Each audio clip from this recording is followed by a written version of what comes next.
Good day mga kawiring. Ito magkakabit tayo ng on-off switch, anti-theft, kill switch. Dalawa lang ang wire niyan. Ito marami nang gumawa nito. Marami nang nag-tutorial. Iba-iba yung ginawa nila. Ako dito muna ako sa mission ko ginawa. Para lang sa mga baguhan na gustong magkabit ng kill switch. Halagang 20 pesos. Anti-carnap, anti-motor knock. Ito CDI, inalis ko muna. Ito yung ignition coil natin, meron niyang wire. Ito. Ay, may terminal yan. Ikutin nyo lang yan. Kasi ito, yung isa, papunta ng spark plug.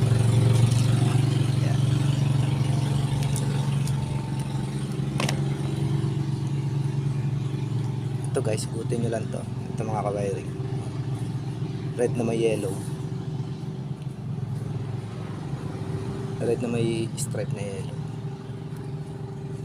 Ito pang ano lang naman kasi to, tutorial, kaya itatap ko lang siya. Hindi ko siya puputulin. Isang wire na switch. Kapit nyo dito. For tutorial lang to ha, kaya ganito yung pagkakaayos ko. Hindi ko naman kasi talaga siya ikakabit. Kasi meron na akong motorcycle alarm. Para lang sa tutorial to. Yan yung isa. Yung isang wire ng switch. Ito. Yung isang wire niya. Yan. Dito nyo siya ikabit. Nakabit ko muna. Ito guys, pagka gusto nyong i-fix, halimbawa ipipix nyo siya, pwede nyo siyang ikat dito. Ikat nyo dito, pwede. Dito nyo siya idudugtong yung dalawang wire para ito isusok-sok nyo na lang doon. Ito kasi ano lang, tutorial lang. Ganyan lang kadali guys. Ito na. Susi natin. Susi pala. Susi natin. Start natin. Wala kasi tayong tigahawak eh. Yan. Start natin.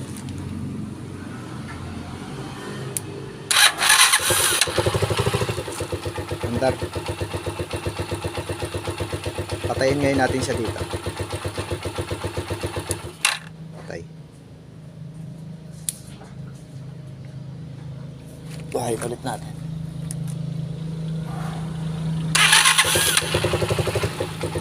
Yan. Patayin natin.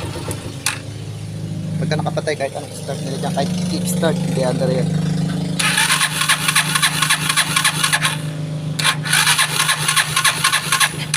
On natin.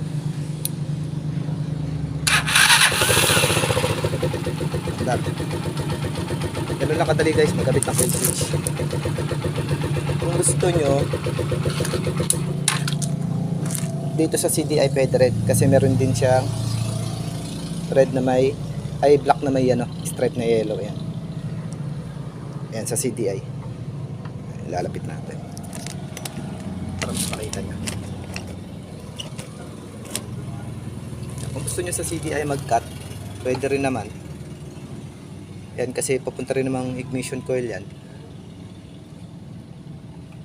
Balik muna natin ito. Hindi ko lang kasi ikakat kasi for tutorial lang to, temporary.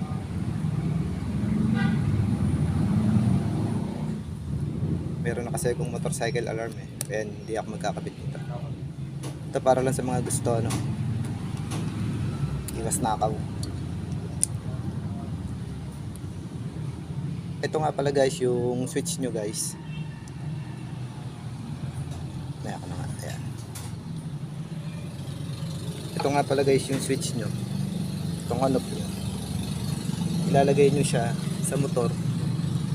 sa tago na kayo lang ang nakakaalam. Halimbawa, yung kung upuan nyo yung mga way, may mga compartment, pwede nyo dun siya ilagay. Kasi sa akin wala. Pwede nyo siyang i-access na kayo lang nakakaalam kung saan nyo siya gusto itago. Bawa dyan. O on off nyo lang. Kung aalis kayo, bubuhayin nyo, papaandarin nyo, pindutin nyo lang. Pagka nakapark kayo, kaya ayan, gabi, patayin nyo lang siya. Kahit i-jumper yan dito sa headlight, kahit i-jumper nila yan sa red and wire, red and black, hindi andar yan kasi walang supply ang ignition coil pag nakapatay. Ito guys, kung gusto nyo sa CDI i-access, red, may stripe na yellow, yan yun, papunta dito. Ito yun, yan. Pwede nyo siya dito i-cut. Pag-cut nyo, dugtong nyo lang to. Ayan, tsaka isa dito. Halimbawa, kinat nyo yan ha. Pwede. Yung iba, ginagawa nila, sa ground nila kinukuha. Pwede rin naman. Wala rin naman problema ron. Dito. Itong kulay green na yan. Ground yan. Minsan dyan nila kinukuha. Kinakat din nila yan. Kinakabitan ng on-off. Iba-iba. Iba-ibang mekaniko. Iba-ibang paraan. Pagkabit ng kill switch. Yung iba naman dito sa pulser. Ito. Sa blue na may stripe na white, papuntang yan, stator. Ito yan guys, papuntang stator yan. Ito blue na may white.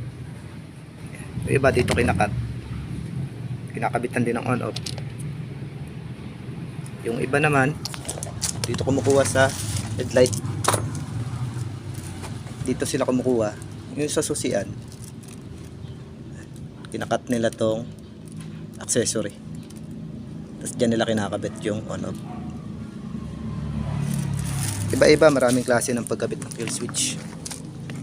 Ako, dito muna tayo sa ignition coil. Dito lang muna. Thank you.